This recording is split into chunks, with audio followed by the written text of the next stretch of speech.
Sermões no Evangelho de Lucas. Para quem Jesus nasceu? Paul Sejong.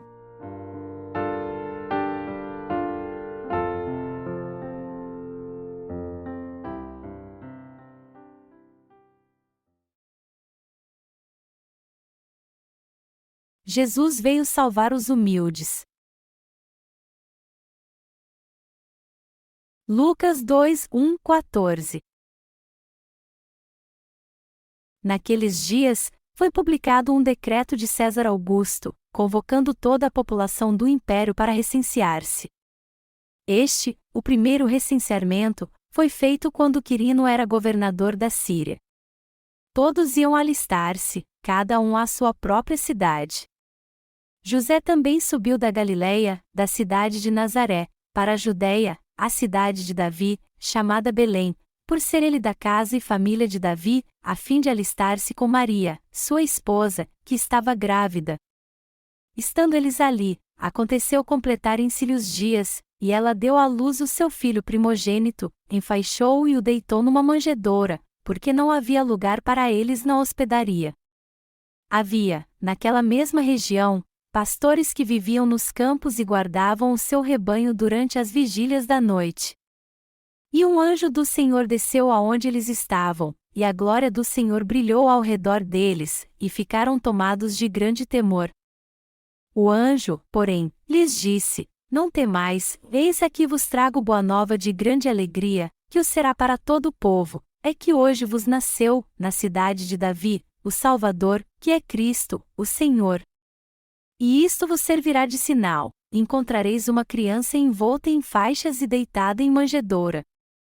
E, subitamente, apareceu com um anjo uma multidão da milícia celestial, louvando a Deus e dizendo: Glória a Deus nas maiores alturas, e paz na terra entre os homens, a quem Ele quer bem. No coração de quem Jesus pode nascer? O Natal é o dia em que celebramos o nascimento de Jesus Cristo. Nós cristãos celebramos a vinda do Senhor separando um dia para isso, que é o Natal. Quando eu era criança, eu costumava ir à igreja no Natal. Para ser sincero com vocês, eu ir lá só porque tinha comida de graça. Quando eu era jovem, as pessoas ficaram muito pobres por causa da Guerra da Coreia. Às vezes eu tinha que ir a um orfanato na cidade com um saco vazio para pegar um pouco de leite em pó. Quando isso acontecia, eu tinha inveja daqueles órfãos porque eles pareciam comer melhor do que eu. E lá no orfanato onde eu ia mendigar, eu vi uma cruz pela primeira vez na minha vida. Os orfanatos naquela época eram mantidos por cristãos americanos, e então, havia cruzes em todos os orfanatos. Eu olhava para aquela cruz quando ia à igreja, mas não tinha fé. Mas quando eu cresci, eu tive fé em Jesus, e hoje eu estou pregando essa mensagem de Natal para vocês como seu pastor. Irmãos, como eu acabei de dizer, o Natal é o dia em que comemoramos o nascimento de Jesus Cristo. Mas onde foi que ele nasceu? Digo, no coração de quem ele pode nascer? Para descobrirmos a resposta, temos que entender o verdadeiro significado da celebração do Natal. O ser humano geralmente é chamado de pequeno universo. Jesus, que é o próprio Deus, abriu mão do seu trono celestial e veio a essa terra, ou seja, ao coração das pessoas. Por que Jesus veio a essa terra? Ele nasceu no nosso coração para que pudesse estar conosco. Ele veio a este mundo para nos adotar como seus filhos, por assim dizer. E no coração de quem ele entrou quando veio aqui? Todos os relatos do nascimento de Jesus foram registrados e se concentraram nisso. Quando lemos a Bíblia para vermos em que coração Jesus pode habitar, descobrimos que ele nunca entrou no coração dos ricos. O Senhor não entra no coração dos ricos e poderosos, mas no coração dos que são humildes e temem a Ele. Nosso Senhor nasceu em Belém quando César Augusto era o imperador de Roma. Não foi por acaso que Deus nasceu naqueles dias. Nosso Senhor chegou na hora certa para salvar o homem da confusão, do pecado e da opressão. César Augusto promulgou um decreto de que um censo deveria ser feito em todo o mundo romano. Foi por isso que aconteceu um censo em Israel, pois ali também era colônia romana. O Senhor veio a este mundo no tempo certo, como havia planejado. Ele foi concebido no ventre de Maria e nasceu neste mundo 9 meses depois. O Filho de Deus veio num corpo carnal a essa terra como Salvador. O menino Jesus foi concebido pelo poder da palavra de Deus quando Maria estava noiva de José. O imperador romano promulgou um decreto de que um censo deveria ser feito em todo o mundo romano. Então, todos os israelitas tiveram que ir à sua cidade natal para se registrar. Em suma, Deus fez o mundo passar por um momento conturbador para enviar Cristo como havia profetizado. José e Maria foram se registrar na sua cidade natal, Belém, e Maria, que estava perto de dar à luz, começou a ter contrações. José, o bebê vai nascer. E quando José viu sua esposa tendo contrações, ele foi falar com o dono de uma estalagem. O senhor pode nos dar um quarto? Minha esposa vai ter um bebê. Nós precisamos de um quarto agora. Mas o dono da estalagem disse: Vocês estão loucos? Esse lugar está cheio de pessoas de outras cidades, e agora vamos cobrar até para os que quiserem ficar no quintal. E vocês querem um quarto agora? Não há lugar no coração das pessoas para Jesus habitar. A Bíblia diz que Jesus nasceu num estábulo porque não havia lugar para ele na estalagem. Jesus nasceu num estábulo e foi posto numa manjedoura porque não tinha lugar para ele na estalagem. O Altíssimo Jesus nasceu num lugar humilde como um estábulo, foi envolto em panos e posto numa manjedoura. Irmãos, precisamos conhecer o amor de Deus e seu plano ao celebrarmos o Natal. E isso é o mesmo que saber quem são as almas que servem a Jesus Cristo como Salvador. O Senhor Jesus encarnou como um homem. O Altíssimo Deus veio a este humilde lugar. Quem pode receber Jesus então? Só podem recebê-lo os que estão com o coração vazio, não os que estão com o coração cheio das coisas do mundo. Os que estão cheios de ganância, engano e tentação no coração não podem conceber Jesus, só os que anseiam pelo reino de Deus e o adoram de todo o coração. Eu tenho Deus em meu coração porque as coisas deste mundo não me satisfazem mais. Embora eu precise de coisas materiais que há neste mundo, eu não estou preso a elas. E o Senhor entra no coração de pessoas assim. Porque Jesus não nasceu num lugar melhor e mais limpo, embora pudesse. Jesus é o Rei dos Reis e o Criador dessa terra, então, é até razoável pensarmos que ele deveria ter nascido num lugar luxuoso e limpo. Mas por que ele nasceu num lugar feio e sujo como aquele? Nós encontramos a resposta para esta pergunta quando buscamos as razões pelas quais Jesus veio naquele momento da história. Ele tinha uma história para nos contar e nos revelou o destino da humanidade. Ele queria entrar no coração dos que são pobres de espírito. Nosso Senhor também foi ao encontro dos que possuem bens materiais, mas não pôde entrar no seu coração porque não havia lugar para eles ali. E até agora ele continua visitando o coração das pessoas. Ele está conosco hoje e estará para sempre. O Senhor quer morar no nosso coração para sempre. Jesus bateu à porta de muitos corações este ano. Deixem-me entrar. Eu sou seu Salvador. Eu salvei vocês. Eu os farei prosperar. Eu os adotarei como meus filhos. Ele quis entrar no coração das pessoas assim. Mas infelizmente muitos rejeitaram Jesus. Alguns fizeram isso porque não há lugar para ele em sua vida, pois só pensam em coisas materiais como dinheiro, fama, prazer e conhecimento. Eu ainda tenho que estudar. Eu tenho que conseguir meu doutorado, ganhar dinheiro e fazer muitas outras coisas. Eu estou decidido a ficar rico e famoso, então, não há lugar para você em minha vida.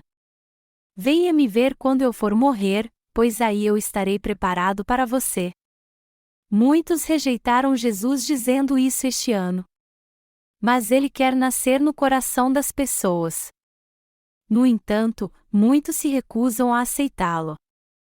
Os que só estão interessados nas coisas materiais deste mundo rejeitam Jesus, e é por isso que ele só entra no coração dos que são pobres de espírito, um espírito como um estábulo humilde onde só há animais. São nesses corações vazios que o Senhor vem e entra. Os que recebem Jesus não se prendem às coisas do mundo, por mais que precisem delas. Eles não deixam o Senhor pelas coisas do mundo. Pessoas assim põem sua esperança em Jesus e confiam nele enquanto levam uma vida de fé, até mesmo em tempos difíceis.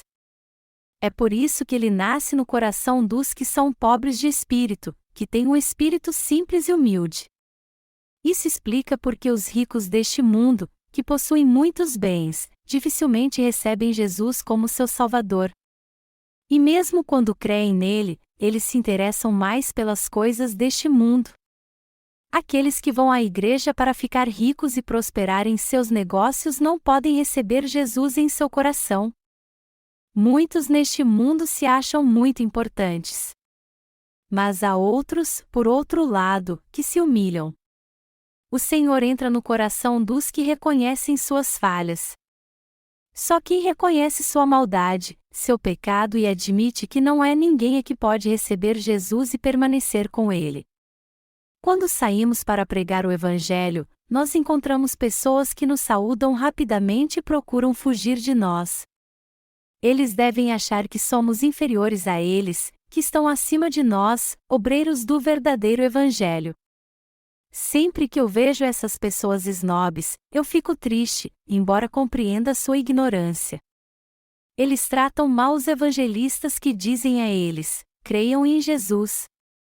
Ao ouvir isso, muitos que têm dinheiro e poder não dão valor a Jesus.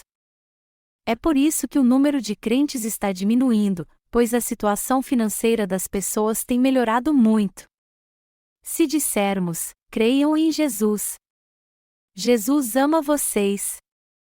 Venham para o céu conosco crendo em Jesus. Aos ricos que possuem mansões e carros luxuosos, eles nos olharão e irão embora sem dizer nada. Eles estão enganados achando que são privilegiados por terem muitos bens como carros luxuosos e mansões.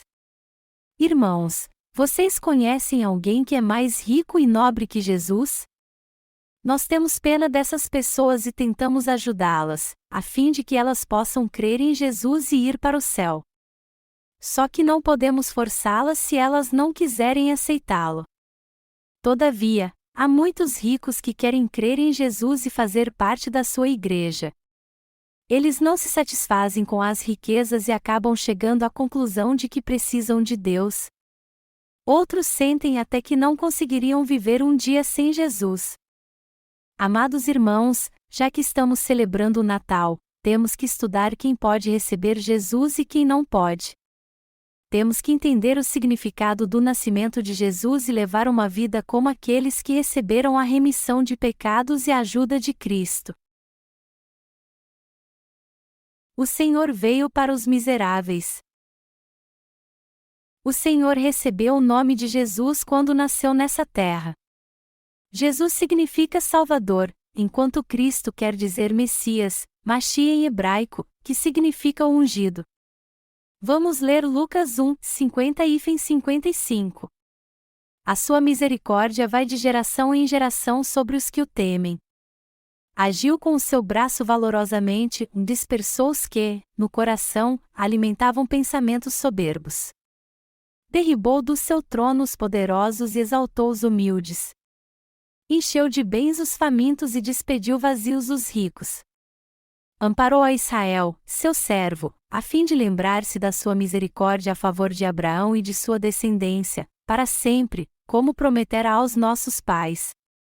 O texto que acabamos de ler explica como nós podemos alcançar a misericórdia de Deus e receber Jesus no coração.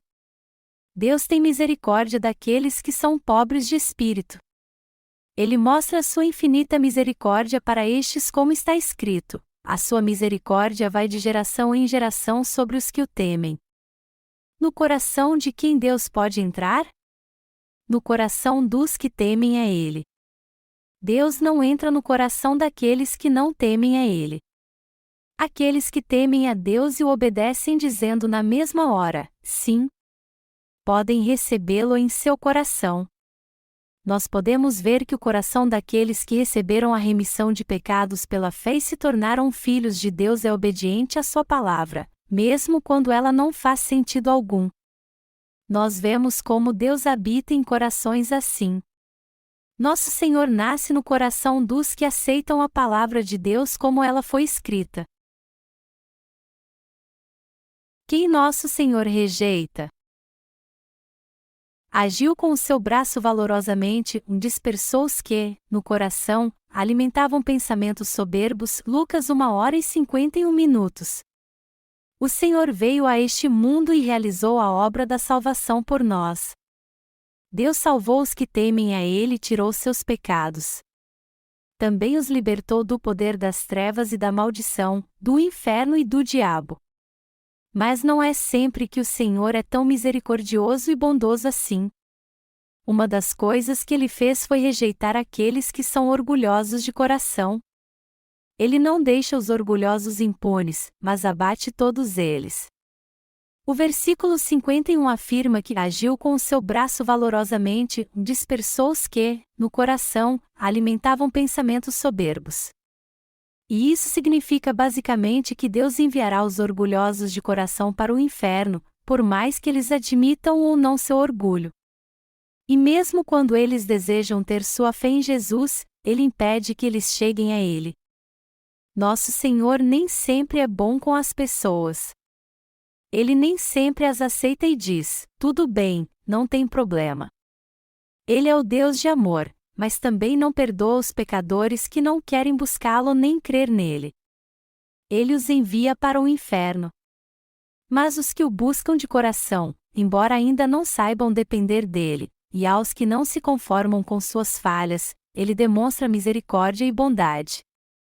Nosso Senhor é assim.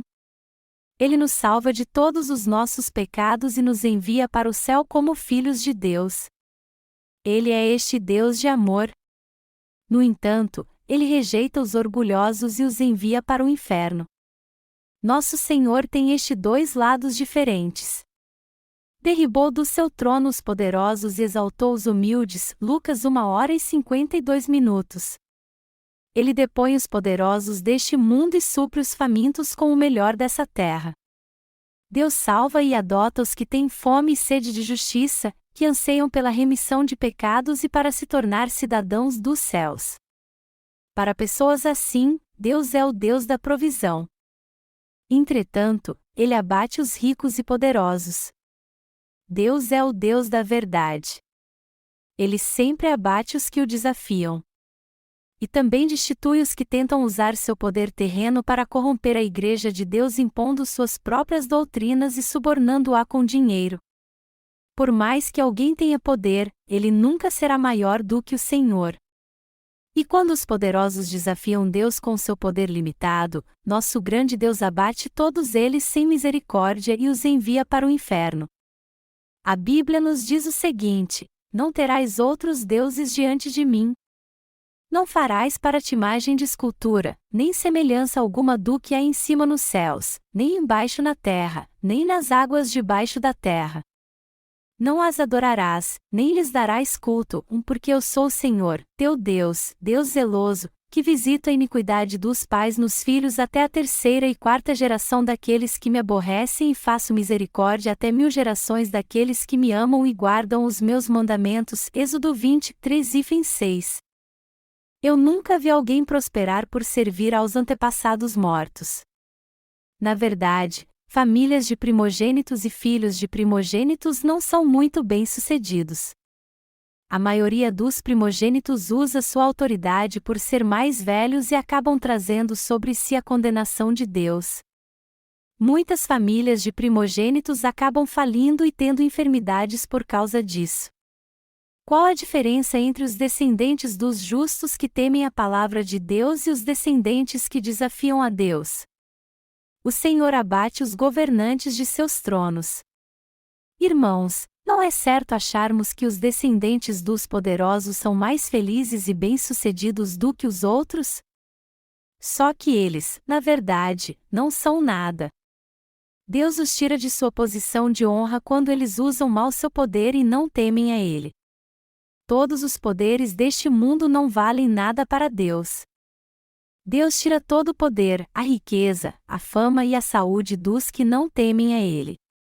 E quem pode exigir autoridade quando o Deus que possui o verdadeiro poder e autoridade o destitui?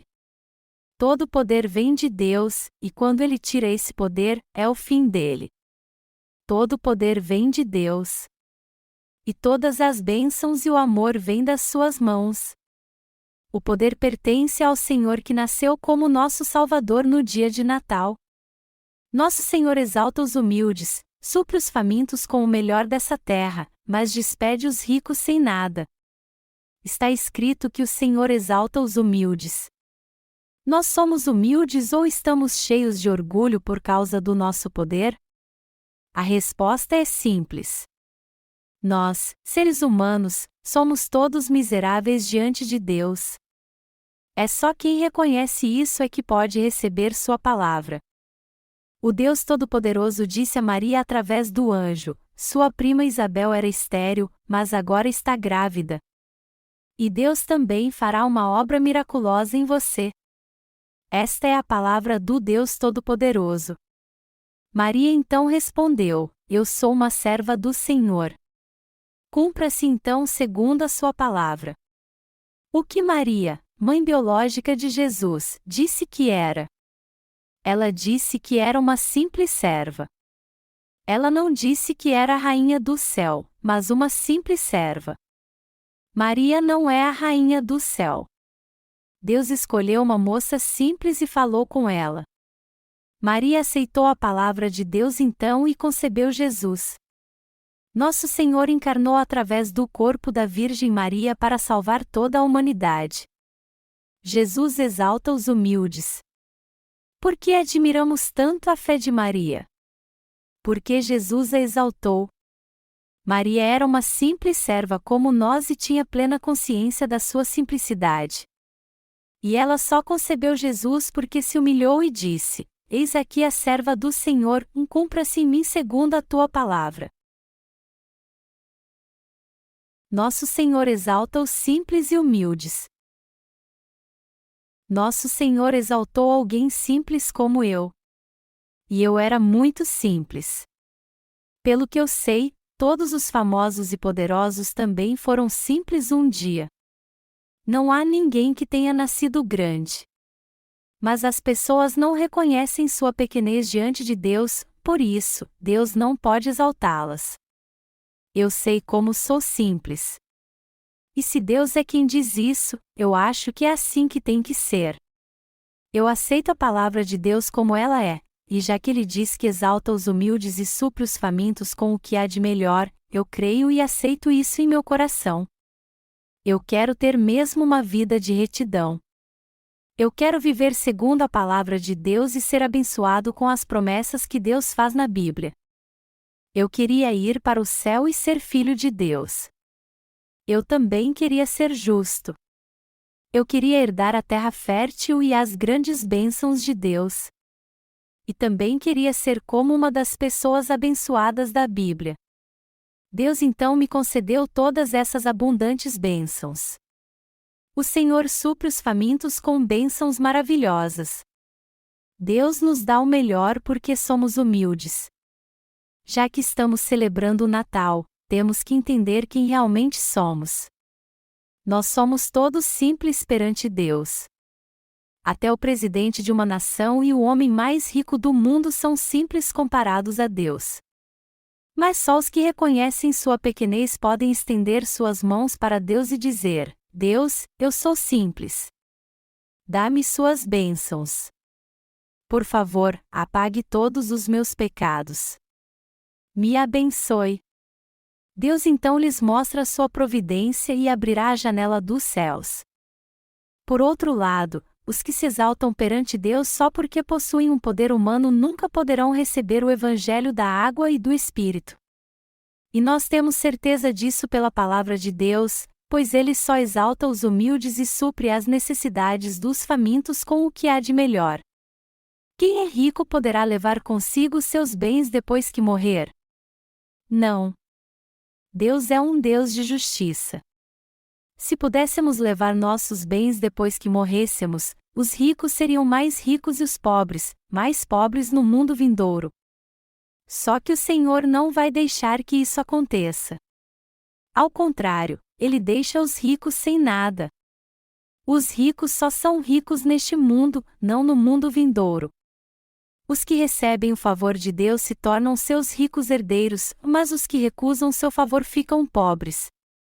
Irmãos, vocês sabem o quanto os ricos desprezam igrejas pequenas como a nossa? A mente dessas pessoas é muito antiquada. Elas julgam as coisas pela aparência. No nosso caso, elas só olham para o edifício da nossa igreja e a desprezem por ele ser pequeno.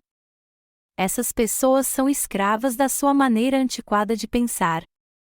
Nós não podemos julgar os outros pela aparência, como fazem essas pessoas. Não seria injusto se um rico deste mundo pudesse usar sua riqueza depois de morte? Por isso que Deus deixa essas pessoas de mãos vazias quando elas morrem. Deus com toda certeza enviará para o inferno os que são ricos apenas porque possuem bens materiais. Os verdadeiros ricos não são os que possuem coisas visíveis, mas o que tem um rico coração perante Deus. Na verdade, ricos são aqueles que são justos e bons com os outros. Eu quero dizer novamente que Deus não se importa com os ricos, não importa o que eles possuam. Mas as pessoas que não entendem a palavra de Deus e dizem: vocês têm que ser tão bons como eu sou e fazer boas obras como eu faço, serão rejeitadas por Deus. Por mais que tentemos, podemos mesmo ser bons e justos? O único que é bom e justo é o nosso Senhor. Não há nada de bom em nós. Como seres miseráveis como nós podemos ser salvos então? Somente pela bondade de Deus. Melhor dizendo, nós só podemos ser salvos porque Jesus foi condenado em nosso lugar, não porque temos uma vida justa que merece a salvação. Jesus veio a essa terra, foi batizado, condenado pelos nossos pecados e salvou todos que creem na bondade de Deus. Este é o amor de Deus. Nossa bondade ou boas obras não trazem salvação. O Senhor exalta os humildes e estende sua misericórdia aos pobres e famintos porque Ele é bom. Nosso Senhor concede seu evangelho e as bênçãos da sua palavra aos crentes e os adota como filhos para que eles herdem o reino dos céus. Este é o amor de Deus e o propósito de sua vinda a essa terra. Vamos adorar este Senhor. Nosso Deus abençoa os homens de fé. E Ele abençoa seus filhos também. Nosso Deus abençoou Israel. Ele prometeu para usar de misericórdia com os nossos pais e lembrar-se da sua santa aliança e do juramento que fez a Abraão, o nosso pai. Lucas 1, 72 e 73. Ele teve compaixão deles e cumpriu a promessa misericordiosa feita a Abraão e a seus descendentes para sempre. Deus nasceu neste mundo não por causa da nossa justiça, mas porque teve misericórdia de nós. Nosso destino era morrer e ir para o inferno por causa dos nossos pecados, mas Deus teve misericórdia de nós e nos abriu caminho para o reino dos céus. Foi por isso que o Senhor deixou sua glória celestial e veio a essa terra, para salvar todas as pessoas simples como nós. Para fazer isso, Ele foi até colocado numa manjedoura, onde o gado comia e dormia. Tudo isso porque Ele quis salvar as pessoas simples dessa terra, como eu e vocês. Nosso Senhor é este Deus de amor. O homem não trata as pessoas simples com respeito, porém quanto mais nós somos simples, mais o Senhor nos favorece e nos dá seu grande amor e sua salvação. Ele nos diz que somos tão miseráveis que Ele veio nos dar sua compaixão, a vida e a cidadania celestial. De toda a criação, a raça humana é a mais simples. Os animais vão e vêm sem se preocupar com nada, pois Deus os criou assim. Não há vida para eles após a morte. Mas nós, por outro lado, somos oprimidos o tempo por causa das tentações do diabo, por mais que sejamos seres humanos feitos à imagem de Deus e coroa de toda a criação. Nós não queremos viver pelo desejo do nosso coração, queremos ter uma vida simples. Deus ainda ama pessoas simples como nós, nos salva e quer nos dar de presente seu reino de glória. Deus quer nos abençoar. Amados irmãos, o Senhor veio a essa terra para nos dar a vida eterna, bênçãos, a salvação, a remissão de pecados e nos tornar justos. Eu creio que nosso Senhor nos salvou. E eu confio neste Senhor que veio para salvar os humildes, o louvo e sou grato ao nosso Deus. Irmãos, Deus ama os humildes, ao contrário de nós, que gostamos de pessoas bonitas e com poder. Esse Deus não é mesmo maravilhoso? Sim, Ele é, Tu és mesmo nosso Salvador. Jesus Cristo, Tu és o Messias. Tu és o verdadeiro Filho de Deus. Tu és o autor do universo, que o criou o universo e tudo que nele há. Louvado seja o Senhor! Eu louvo a Deus por ter enviado Jesus a essa terra. Eu louvo por ter nos salvado de todos os nossos pecados, por ter vindo buscar os humildes. Obrigado, Senhor! Eu sou imensamente grato a Ti e te glorifico por cuidar de todas as pessoas simples como nós.